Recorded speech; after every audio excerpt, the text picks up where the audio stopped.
Hi, this is Money from bse2nse.com. So in this video, I'm going to give you some basic intro about what a debt mutual fund is. So before we get started, I wanted you to bring your attention to my PDF copy of this book.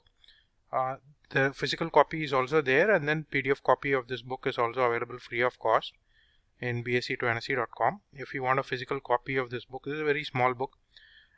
You can message me on this number that is mentioned here. So with that, we'll get started. The book is also available on Amazon. PDF copy, like I said, is available free of cost. I'll definitely encourage everyone to try reading that first, and if you like that book, then you can buy the physical copy of the book just to keep it with you to encourage yourself from investing and long-term wealth building. So back to debt mutual fund.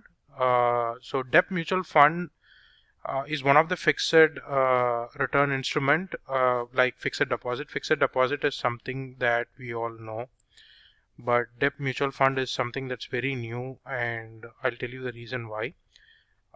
So debt mutual fund, what they in turn do is they invest in government bonds, securities, debentures, and corporate bonds. So back in those days, corporate bonds, if you want to invest individually, the minimum ticket size goes into 2 lakhs, 5 lakhs. So you cannot invest a small amount like 1000 or 2000, right? So it used to be a HNI kind of a product or a FIIDA kind of a product. Now with the help of mutual fund, what these mutual funds do is you can invest in small amounts. They'll in turn split and invest in 30, 50 odd bonds, and they'll be able to buy in bulks. They will be able to participate in these instruments in bulk, and they will in turn be able to pass on the returns back to the investor. Of course, they will charge an expense ratio, annual expense ratio, which is around 1%, and larger the assets under management, then the percentage of expense ratio comes down, right? So that's in the last point, what you should look for when you want to invest in a debt mutual fund. So what these instruments typically do is there are a lot of NBFCs who would like to raise funds, so they issue bonds, and they issue bonds at a rate higher than fixed deposit. So currently, let's say if as a retail investor we invest in fixed deposit, we get around 5% because the interest rates are low now. Now, in the bond market, the returns are typically like 8%, 9%, which is almost 50% more than your fixed deposit, right? So why is it not yet popular?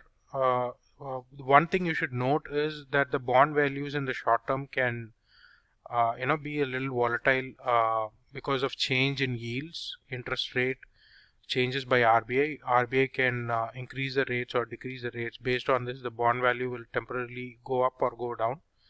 So in the short term, it can drop a little bit, like 1%, 2% of your capital may erode at best. But when you hold it for long term, it eventually yields better.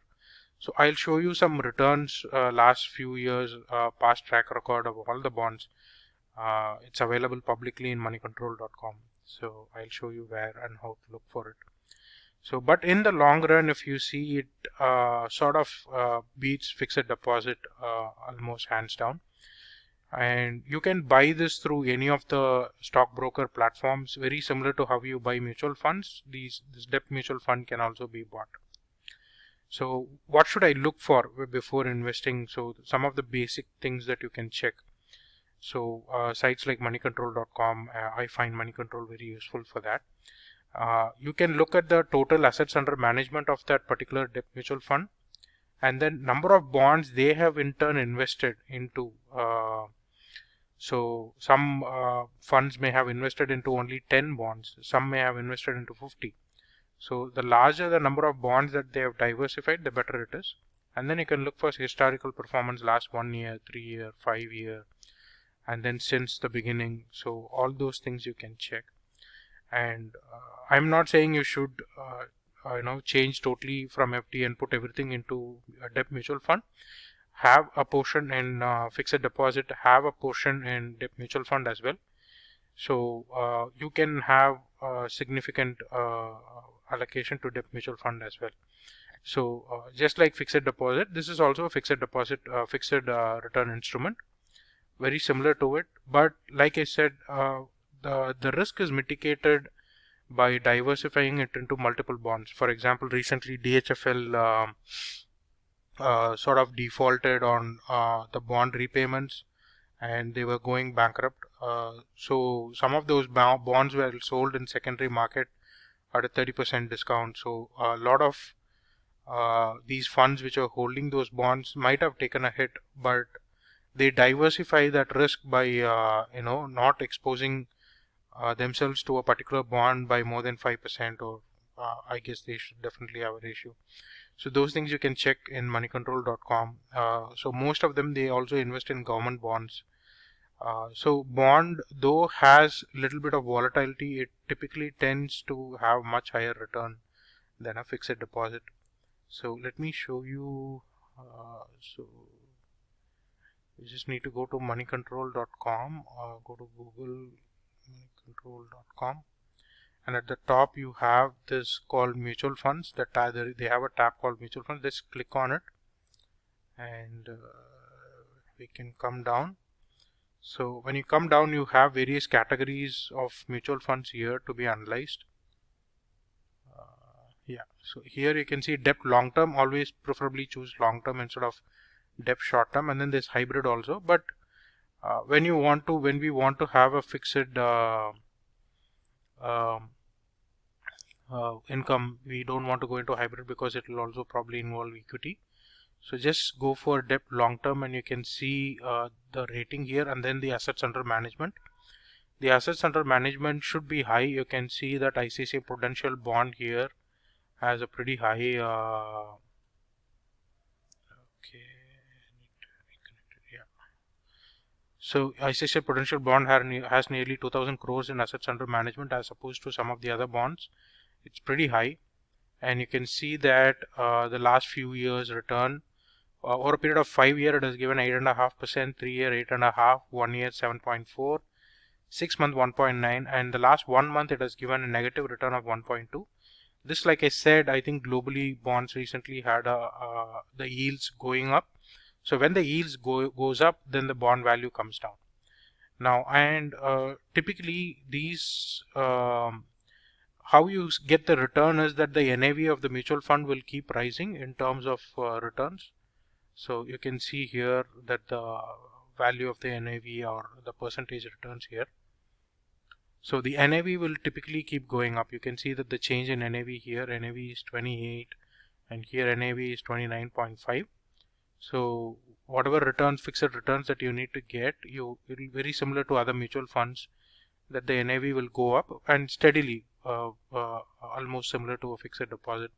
Although there will be little ups and downs, like I said, because of short-term changes in yields. And if you keep coming down, you can see SBI Magnum has again sizable amount of assets under management. SBI Magnum medium duration fund has a lot of more assets under management, and you can see that the returns have been pretty close to 10% over the last 5 years. 3 year is 10%, 1 year is 9.4%, last 6 months is 4.2%. So if I click on one of these and go into that, you can see details like how many bonds they have invested. You can see the current NAV is 39.05. Fund size is actually 7,600 crores. I think that table is a little outdated. This one probably has the expense ratio is 1.3%. And if you keep coming down, you can see graphs on returns. You can see the returns here, absolute returns 1 week, 1 month, 3 month, last 6 months, last 1 year. You can see since inception it has given 300% returns. So it must have been over 20 years, or yeah, since 2003. And you can keep coming down. You can see that they've invested 86% in debt instruments, and number of debt holdings is 70. And you can see that government bonds, they've invested 27%, and corporate bonds and debentures, they've invested 59%. And on the right here, if you come, you can see that the risk category that they've invested, low risk is 57% and moderate risk is 2%, and government backed is 27%. So you can check all these before picking a fund, and you can check and invest. And like I said, definitely if you still have a little bit of doubts here and there, you can definitely to begin with, start with very small amounts. You can invest even 3,000 on a monthly basis or 2,000 on a monthly basis, and then gradually build and then track the performance and see the NAV yourself and compare it with your fixed deposit returns, and then slowly you can increase your exposure in debt mutual fund instead of putting a bulk amount, and if you see some negative returns in the short term, then you may sort of panic. So always start small and build your confidence into a particular instrument, and then once you have enough confidence, then you can later increase exposure to it. And like I said, as part of wealth building, one should have exposure to all kinds of assets.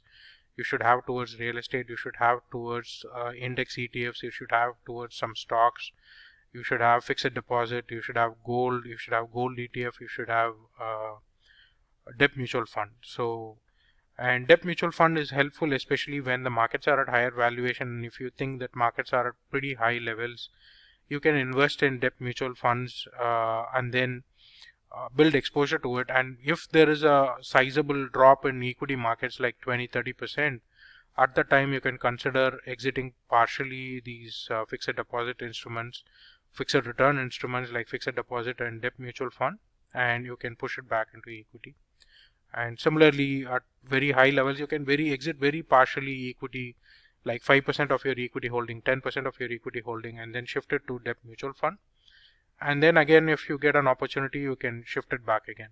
So subscribe to us, stay in touch if you liked our video, and that's it for now. Bye bye.